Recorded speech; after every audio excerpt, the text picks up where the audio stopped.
Do you ever draw a character and they're just kind of there? They got no personality, no life. Well, you may be the victim of stiff posing. So here's 5 ways you can turn this into this. Let's get into it. Okay, first you're gonna need an interesting idea.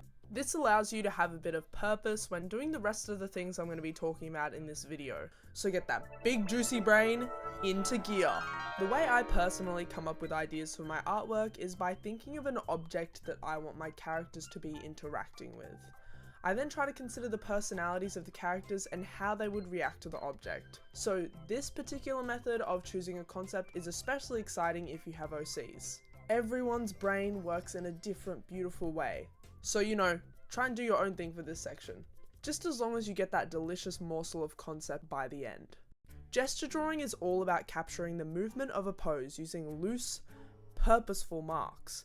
First, you're going to need some references, and ideally, the more of the human form you can see, the better. Too much flowy clothing can distract you from the form. There are websites you can access online that have a selection of nude and clothed reference images specifically curated for you to draw. When I do gesture drawing, I usually start off with a line of action, more on that later. Then I mark the shoulders and hips as a general guide for proportions. I like to use a loose and pressure sensitive pen or a real pencil and paper to draw, and also I avoid using too many sharp and straight lines.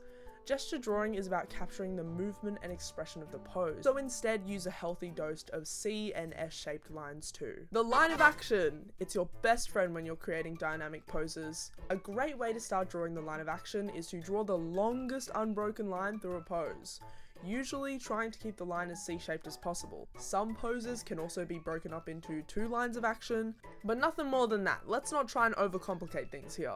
Now that you can observe a line of action on a reference, how do we start using them in your art? Well, first of all, you want to decide if you want to use a positive or negative line of action. Positive line of action is going to convey confidence, whereas a negative line of action will convey sadness or shyness. Try to think on your concept to figure out which one will suit you more, and then it's up to you how much or little you use the line. With some stylization, you can exaggerate the natural curves of the arms and legs to really stick to your line of action. Or you can just use it as a soft suggestion. Any pose that is touching the ground is gonna look funny if you don't consider weight while drawing it. If your repertoire of poses is looking like a Toyota ad, you're good. But for most other things, you're gonna have weight-bearing limbs, or pillar limbs. Usually your pillar limbs are going to be closer to straight than not, and if they're bent, they're tense and strong. Alternatively, you're gonna have the other limbs, and they just get to float around looking pretty. Easiest way to incorporate this concept into your art dynamically is have the weight balancing predominantly on one leg, emphasizing this by showing how the foot interacts with the ground plane. The last delicious morsel of information, foreshortening. I love a bit of foreshortening, especially to emphasize the object that the character is interacting with, but it is notoriously hard to pull off. For foreshortening to really work, the drawing needs to be in perspective, as in that you can indicate the thing that you're drawing exists in 3D space. My art style is quite stylized, so I have my own methods for drawing in perspective that can seem a little lazy. My lazy method is using cross contour lines, which is the foundation for the coil method, another really popular method of foreshortening.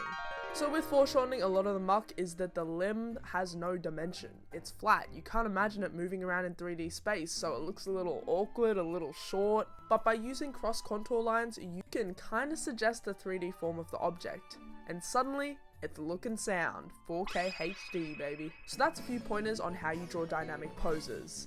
Now you got a cool pose, but what are you putting in the background? Hey, wait, what's this? Still talking here. Special big thank you to all my supporters over on Ko-fi. If you like the artwork you saw in the background, I send a monthly physical letter out with a print and sticker. Alright, I'm done being useful. Bye.